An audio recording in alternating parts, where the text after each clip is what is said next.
Good morning students, welcome to GPS online classes and our next topic is about vaccine.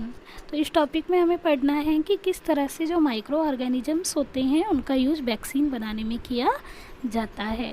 तो यहाँ पर सबसे पहले पहेली पूछ रही है why are children oblique infants give vaccination, कि जो चिल्ड्रन होते हैं और इन्फेंट्स होते हैं, इन्फेंट्स यानी नवजात शिशु जो होते हैं उन्हें वैक्सीन क्यों दिया जाता है। तो इनको छोटे बच्चे जो इन्फेंट्स होते हैं उन्हें वैक्सीन दिया जाता है डिसीज से प्रोटेक्ट करने के लिए।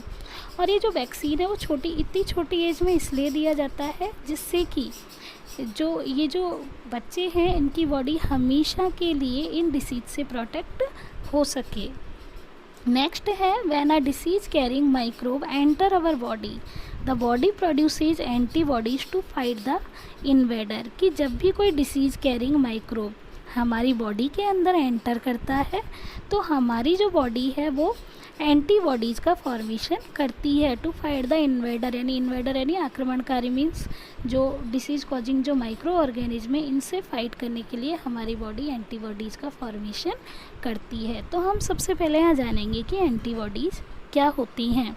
तो एंटीबॉडीज जो हैं वो बनाए जाते हैं हमारी बॉडी के इम्यून सिस्टम के द्वारा, और उसमें मेनली ये बनाए जाते हैं WBC के द्वारा। तो WBC क्या होती है, जो वाइट ब्लड सेल्स हैं जो कि हमारे ब्लड के अंदर पाई जाती है, उन्हें ये जो हैं वो एंटीबॉडीज़ बनाने का काम करती हैं। और जो WBC है उन्हें हम सोल्जर ऑफ आवर बॉडी भी बोलते हैं, क्योंकि ये हमारी बॉडी को डिसीज से प्रोटेक्ट करने का काम करती हैं। तो ये जो WBC है वो क्या करती है, जैसे ही हमारी बॉडी पर कोई पैथोजन अटैक करता है, पैथोजन मतलब होता है डिसीज़ कॉजिंग माइक्रो ऑर्गेनिज्म, तो जैसे ही कोई पैथोजन, जैसे चाहे वो वायरस हो चाहे बैक्टीरिया हो, हमारी बॉडी पर जब वो अटैक करती है तो ये जो WBC है वो एक स्पेशल टाइप के प्रोटीन का फॉर्मेशन करती हैं जिन्हें हम बोलते हैं एंटीबॉडीज़। और ये एंटीबॉडीज़ उन डिसीज़ कॉजिंग माइक्रो ऑर्गेनिज्म को किल करने का काम करती हैं। और साथ ही में हमारी जो बॉडी है वो इन जो डिसीज़ कॉजिंग माइक्रो ऑर्गेनिज्म हैं वो किस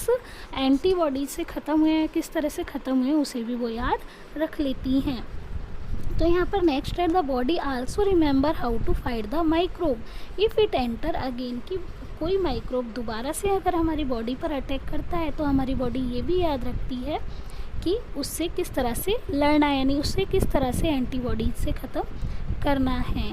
इफ़ डेड और weak micro organism are introduced into a healthy body the body fights and kills the invading bacteria by producing suitable antibodies, की जब भी कोई डेड या वीक माइक्रो ऑर्गेनिज्म हमारी हेल्दी बॉडी के अंदर इंट्रोड्यूस करवाया जाता है तो हमारी बॉडी उससे फाइट करती है और उस इन्वेडिंग बैक्टीरिया या वायरस कुछ भी हो सकता है उसको सूटेबल एंटीबॉडीज़ प्रोड्यूस करके ख़त्म कर देती है। The antibodies remain in the body and we are protected from the disease causing micro forever, और ये जो एंटीबॉडी है वो हमेशा हमारी बॉडी के अंदर रहती है और हम डिसीज़ कॉजिंग माइक्रोब से हमेशा के लिए बच जाते हैं। This is how a vaccine work, और इस तरह से एक वैक्सीन वर्क करती है। अब यहाँ पर डिटेल में जानेंगे कि वास्तव में जो वैक्सीन है वो किस तरह से वर्क करती है। तो सबसे पहला जो है, ये जो वैक्सीन है ये बनाई जाती हैं माइक्रो ऑर्गेनिज्म से ही ये बनाई जाती हैं, या तो ये किसी डेड या वीक माइक्रो ऑर्गेनिज्म से बनाई जाती है या फिर उनके बॉडी के कुछ स्पेसिफिक पार्ट से बनाई जाती है। अब जैसे ही इनको हमारी बॉडी के अंदर एंटर करवाया जाता है तो ये हमारी बॉडी के अंदर जो WBC है वो इनसे फाइट करने के लिए एंटीबॉडीज़ का फॉर्मेशन कर देती है। और क्योंकि ये जो माइक्रो ऑर्गेनिज्म हमारे अंदर भेजे गए हैं वैक्सीन के थ्रू वो बहुत ही वीक होते हैं, तो वो एंटीबॉडीज इनको ख़त्म कर देती है, और इनको ख़त्म करने वाली जो एंटीबॉडी है वो हमेशा के लिए हमारी बॉडी के अंदर बन जाती है।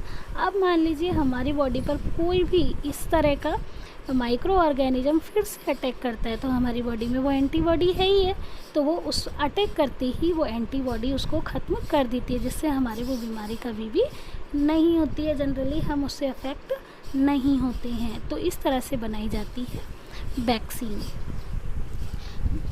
आगे है several disease including cholera, tuberculosis, small pox and hepatitis can be prevented by vaccination. कि कई तरह की जो डिसीज़ होती हैं जैसे कॉलेरा है, टीबी है, स्मॉल पॉक्स है, हेपेटाइटिस है, ये सब हम वैक्सीनेशन के द्वारा रोक सकती हैं।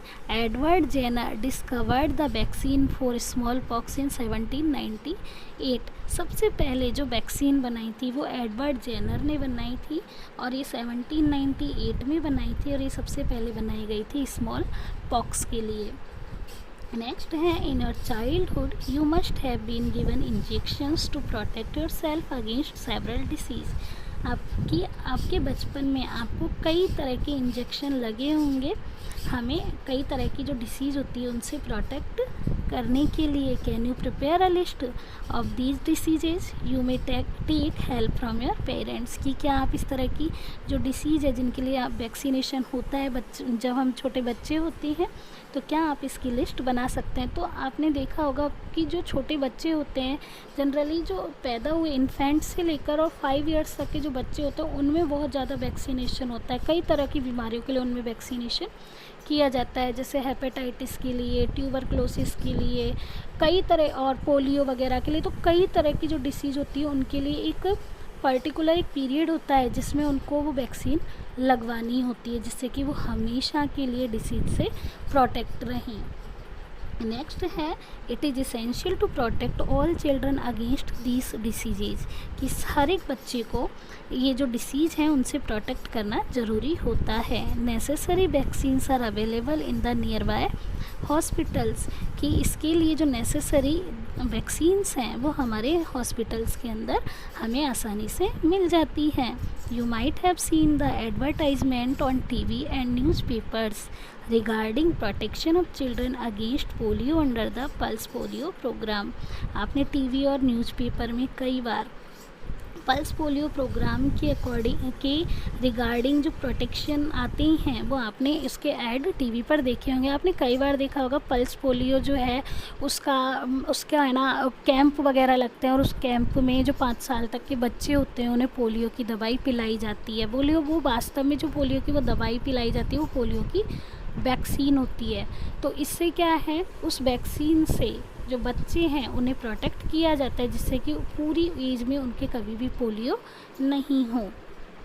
नेक्स्ट है polio drops given to children are actually ये वैक्सीन। की ये जो पल्स पोलियो प्रोग्राम चलाया जाता है जिसमें छोटे बच्चों को जो दवाई पिलाई जाती है वास्तव में वो क्या होती है, एक वैक्सीन ही होती है। इसका मतलब क्या है कि जो पोलियो है किस वायरस से होती है, तो पोलियो का जो डिसीज़ कॉजिंग जो वायरस है, मतलब जो पोलियो वायरस है उसको ही हमारी बॉडी के अंदर एंटर करवाया जाता है। लेकिन उसके किसी या तो बॉडी पार्ट को या फिर बहुत ही वीक जो पोलियो वायरस है उसे हमारी बॉडी में एंटर करवाया जाएगा, जिससे क्या होगा हमारी बॉडी उसके लिए एंटीबॉडीज़ बनाएगी और वो एंटीबॉडीज़ जो हैं वो वीक जो माइक्रो ऑर्गेनिज्म आया है, मतलब जो पोलियो वायरस है उसको ख़त्म कर देगी और उसकी जो एंटीबॉडीज़ है उसे ख़त्म करने वाली वो हमारी बॉडी में हमेशा रह जाएगी, जिससे कि वो पोलियो का वायरस दोबारा कभी अगर हमारी बॉडी पर अटैक करेगा तो हमारी बॉडी में उसको ख़त्म करने के लिए पहले से ही एंटीबॉडीज़ है तो वो उसको ख़त्म कर देगी, जिससे हमारी बॉडी उस तरह के वायरस से कभी भी अफेक्ट नहीं होगी। तो इस तरह से जो पोलियो है उसकी वैक्सीन बनाई जाती है। नेक्स्ट है a worldwide campaign against smallpox has finally lead to its eradication from most part of the world. की हमारे वर्ल्ड में कई जगह एक वर्ल्ड वाइड कैंपेन चलाया गया जो कि स्मॉल पॉक्स को ख़त्म करने के लिए चलाया गया, जिससे कि जो स्मॉल पॉक्स है उसे पूरी तरह से ख़त्म किया जा सके। नेक्स्ट है these days vaccine are made on a large scale from micro organism to protect humans and other animals from several diseases. की आजकल ये जो वैक्सीन है वो बहुत ज़्यादा लार्ज स्केल पर बनाए जा रही हैं और ये किससे बनाए जाते हैं, माइक्रो ऑर्गेनिज्म से, जिससे कि ह्यूमंस और अदर एनिमल्स जो हैं उन्हें कई तरह की डिसीज से हम बचा सके। तो इस तरह से हमने इस टॉपिक के अंदर पढ़ा कि किस तरह से जो माइक्रो ऑर्गेनिज्म हैं वो वैक्सीन बना